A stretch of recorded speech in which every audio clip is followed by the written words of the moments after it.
भारत के आज़ादी के दिवस की बहुत बहुत शुभकामनाएं। मेरे देश की आन बान और शान, मेरे देश के अर्जुन, आप सभी का वेलकम, धन्यवाद। क्योंकि आप आरएस की तैयारी कर रहे हैं। आपका आरएस बनना निश्चित है, क्योंकि आप देश के अर्जुन हो, आप देश की आन बान शान हो। आपका आरएस बनना क्यों जरूरी है?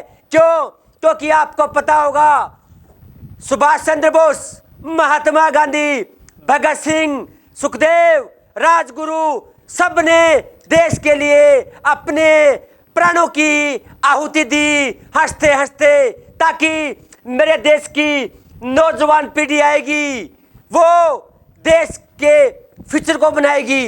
इसलिए आप सबकी आज़ादी के लिए, आपके सपनों को साकार करने के लिए, वो भारत विश्व की महाशक्ति बने, भारत देश में अमन और चैन आए, इसके लिए वो लोग हंसते हंसते फांसी पे चढ़ गए, या तोप पर गोलियों से भून दिए गए, या संघर्ष करते करते उन्होंने अपनी जान दे दी देश के लिए।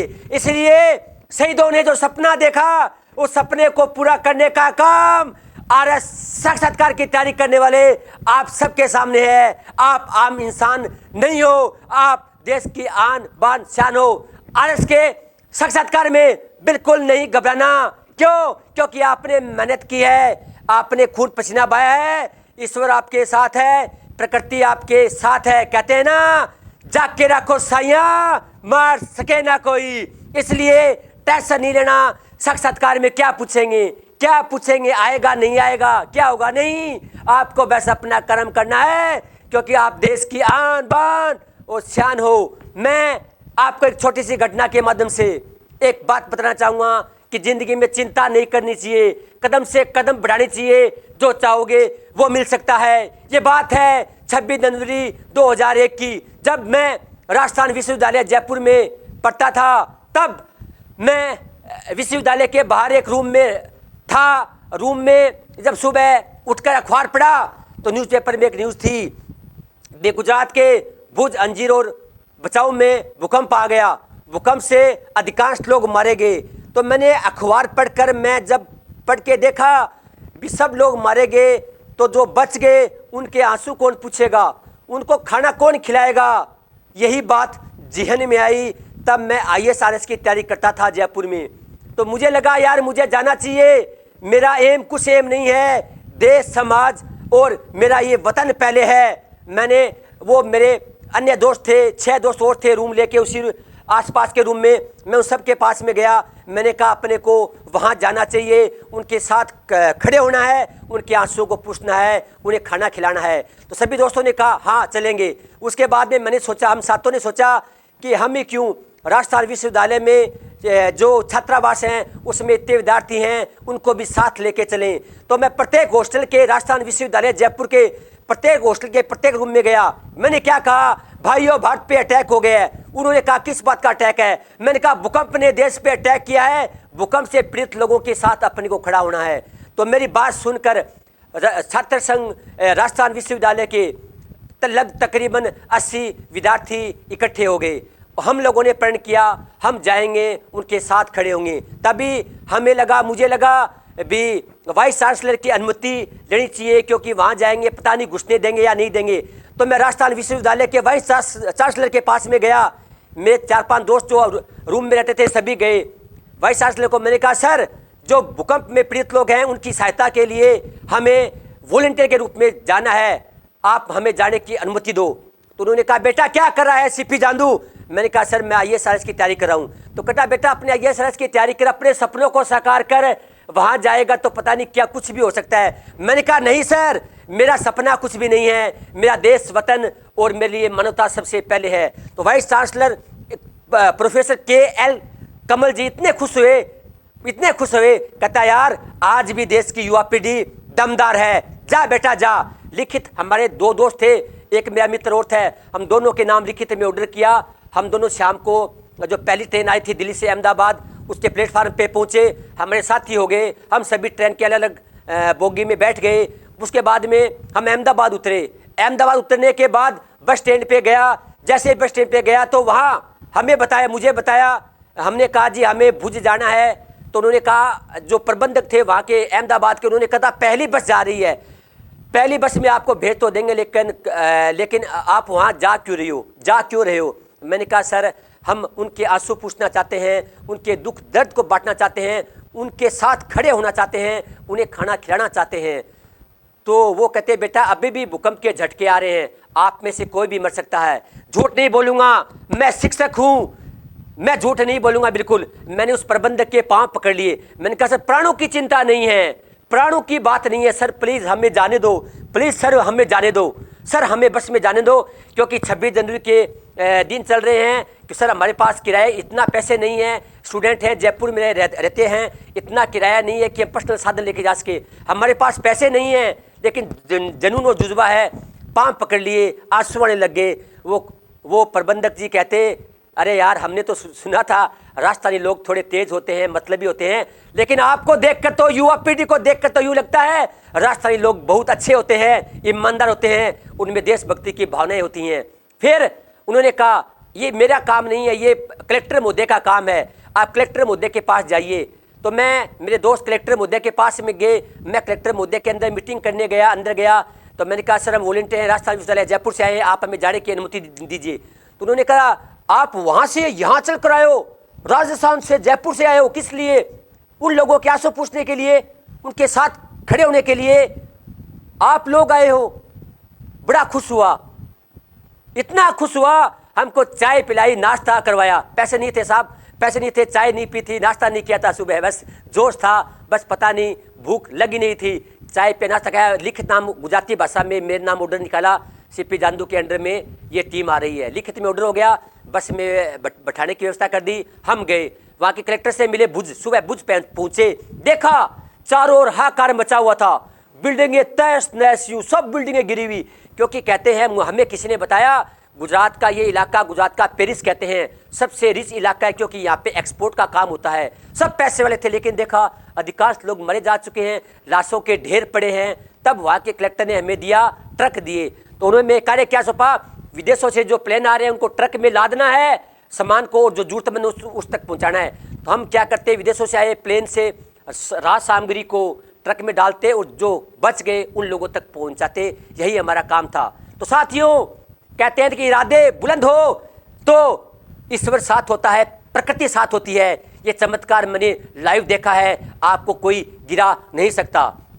जब एक प्लेन आया था ईरान से, तो उसकी ईरान या पता नहीं कौन सी कंट्री का था, सामान उतार के हम जा रहे थे, तो रोड पे जा रहे थे, तब भी दो बड़ी बिल्डिंगें थी, एक रोड के इधर एक इधर। तो बिल्डिंग दूसरी थी, वो ऐसे थी, वो जर्जर अवस्था में थी। पता नहीं क्या हुआ, जैसे हमारे ट्रक नीचे थे, वो मल्टी बिल्डिंग थी, तो बिल्डिंग नीचे आना स्टार्ट होगी, गिरना।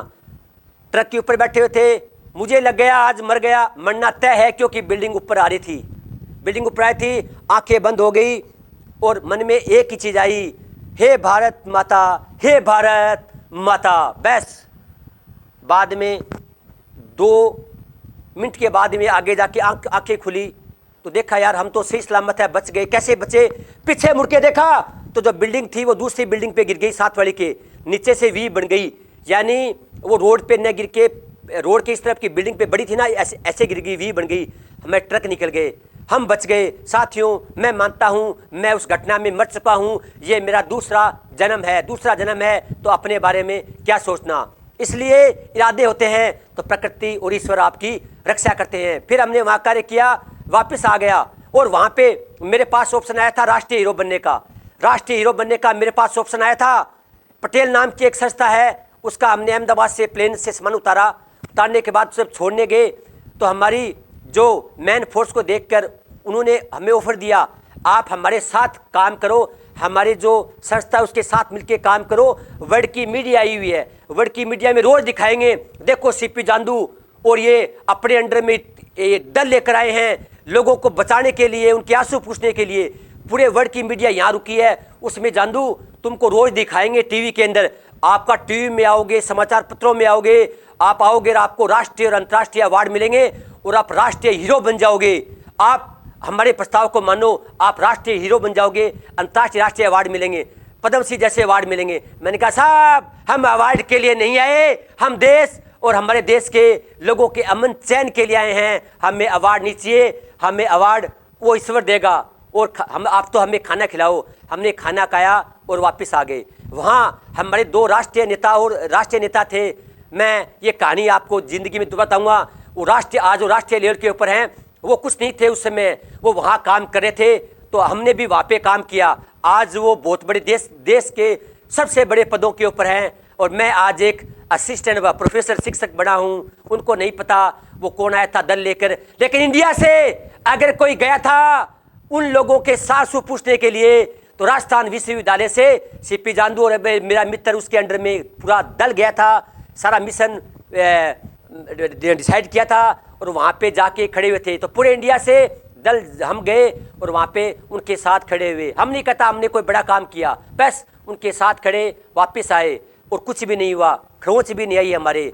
तो आगे वापस आने के बाद साथियों ये महसूस हुआ कि मन में विचार आया, जो पैसे वाले थे जिस इलाके में जहाँ भूकंप आया था मोस्टली मर चुके थे, तब एक बात दिमाग में आई, गाड़ी बंगला पैसा सब कुछ नहीं है, सबसे बड़ा धर्म है मानवता, इंसानियत, देश में अमन और चैन, एक दूसरे के सुख में खड़े होना, एक दूसरे के साथ मिलकर आगे बढ़ना, उनके साथ खड़ा होना, यही सबसे बड़ा धर्म है। ईश्वर को मानो, मैं खुद कहता हूँ ईश्वर को मानना चाहिए, जैसे आपको लगे, जैसे आपको माने, जैसा विचार हो आप करिए, लेकिन मेरा ये मानना है कि हमारा सबसे बड़ा धर्म है मानवता की सेवा, सुख दुख में उनके साथ खड़ा होना, चाहे हम रहे या न रहे। इसलिए इस घटना के माध्यम से मैंने आपको आरएस की साक्षात्कार की तैयारी करने वाले विद्यार्थियों को एक बात बताई है कि इरादे नेक होते हैं तो आप मौत से भी लड़ जाओ, मौत भी आपका कुछ नहीं बिगाड़ सकती। ये साक्षात्कार कुछ भी नहीं है, आपका बनना तय है। एक फिल्म देखी थी, फिल्म में एक माँ ने कहा था मेरे बेटे आएंगे, मेरे कर्ण अर्जुन आएंगे और सिस्टम को बदलेंगे।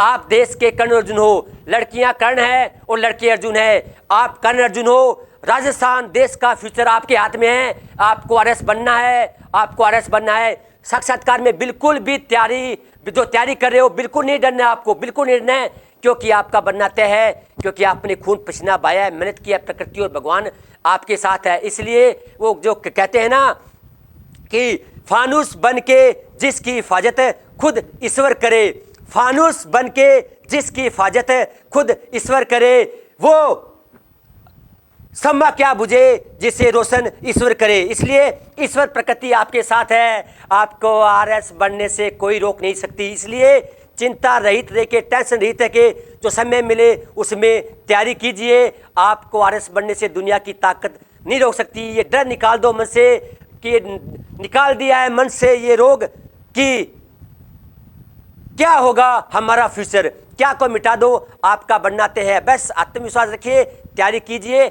आरपीएससी में जाइए और जो आपसे प्रश्न पूछे उसका जवाब दीजिए। नहीं आए सॉरी बोलिए, आपको कोई मिटा नहीं सकता, आपका बनना तय है क्योंकि आपने मेहनत की है। तो ये लास्ट में एक मोटिवेशनल शेर, और खुद ही को कर बुलंद इतना कि हर आरएस के रिजल्ट से पहले, खुद ही को कर बुलंद इतना कि हर आरएस के रिजल्ट से पहले तुम्हारा ईश्वर या प्रकृति तुमसे खुद पूछे, बता मेरा बेटा और मेरी बेटी तुझे बनना है क्या, तुम्हारे हाथ में है। इसलिए डरना नहीं, झुकना नहीं, आत्मविश्वास के साथ आगे बढ़ना।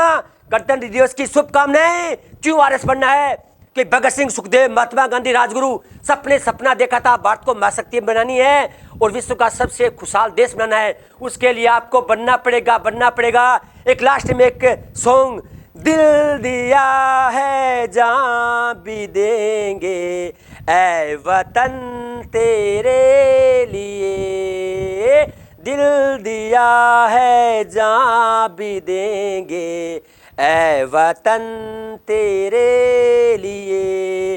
ये वतन आपका इंतजार कर रहा है, अच्छे आरएस अधिकारियों का इंतजार कर रहा है। उठो, जागो और बढ़ते रहो, टेंशन नहीं करने का, क्योंकि आपने मेहनत की है। आपके सपनों को कोई रोक नहीं सकता।